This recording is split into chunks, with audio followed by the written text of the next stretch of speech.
All right, welcome back. Good morning, afternoon, or evening, wherever you might be in time and space. Kinneas here, and yeah, we're back for day 5 of Blood and Baldur's Gate, and we have 2 locations today. One is our house, and the other, from our community votes, is the morgue. All right, so let's get to it today, detectives. A modest tenement in Eastway, and a place you call home. You arrive home after a long day of investigative work to review your findings so far. Talisman. You look up the front door and head in, absently touching the talisman that hangs by the door. A gift from your first client, Drusilla. Letter. Now that you have a moment of privacy, you open the contents of the letter delivered to you by the young thief Magpie. Poor dear detective, I see you take great interest in the pursuit of my precious master. Of course, your fascination is to be commended. Who among us does not yearn for a glimpse of that noxious angel, that most vulgar of fiends? I, too, would be pained if I knew not my master's face. It's a pity that your investigation has yielded such disappointing results. Perhaps some motivation is what your numbed brain matter craves. A game to invigorate your spirits and inspire your investigative urges. And so, its rules are set as follows. You have 1 day to ascertain the identity of my master. Fail, and you shall be rewarded greatly with a death far more thrilling than your odious day job.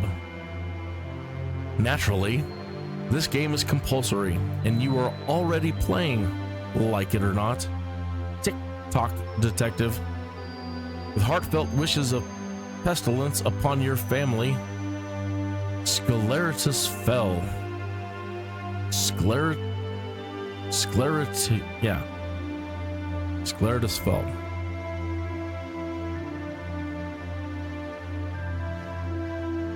All right. Onward to Harborside Hospital. Overcrowded and understaffed, the hospital is conveniently located near the gate that leads to the city's cemetery. Inside the hospital, angry patients wait in packed hallways.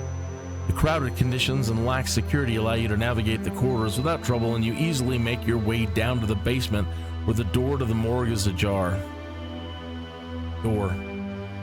The hinges on the door have been replaced on a few occasions, whether due to rumored spontaneous undead arisings or more mundane reasons. Prepared for the worst, you knock and the door creaks open. Morgue. The air is heavy with the pungent odor of embalming fluids inside. You find no signs of the mortician. Tools of the trade hang along the wall, some rusted with age. Below that is a desk where hastily made autopsy reports are piled.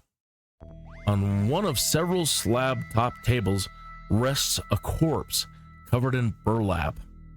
A visible toe tag reveals it once belonged to E. Sharon.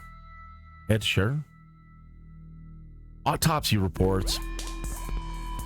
Notably missing from the reports is any mention of the bard who was murdered at Sailor's Crossing. But perhaps the mortician has not yet had time to conduct the autopsy. A token stamped with the hospital's insignia rests near the papers, and you recognize it as a single-use magic item that allows the user to cast the spell Speak with the Dead. No time to use it now, unfortunately, lest you be caught tampering with evidence. Body. You locate the lifeless body of the murdered bard lying on a slab, concealed beneath a sheet. Pulling back the thin fabric, you are met with a macabre sight. The elf's eyes have been removed. As you glance down further, you discover hunks of flesh and organs have also been carved out of his flesh.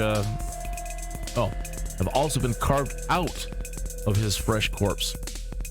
After recovering from the initial shock of the grisly butchering of the elf, you note that a fake beard is coming unglued from his face.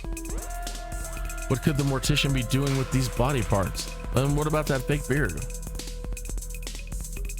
Mortician. Emerging from the hospital, you see the mortician speaking with the corpse collector next to an empty cart. By her demeanor, it is clear she is exhausted. Could she have killed the elf before beginning her shift at the morgue?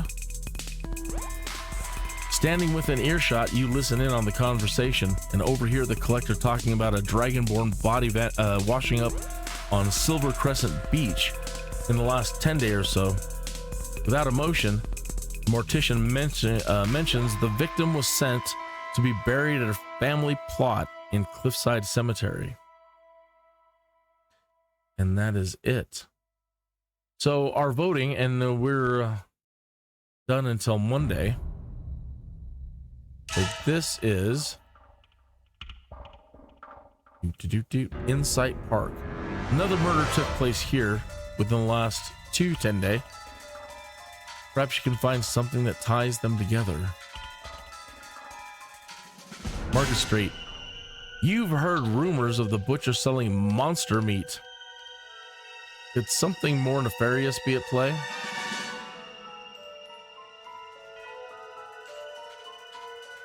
Shrine of the Suffering.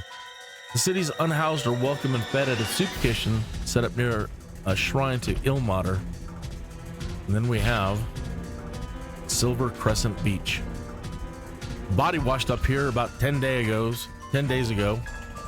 Are these murders connected somehow? They really like that word 10 day. All right, I'm voting for the Silver Crescent Beach. You vote how you want though, and that's the way it works. And we'll find out where we go Monday. So, see you back on Monday, detectives.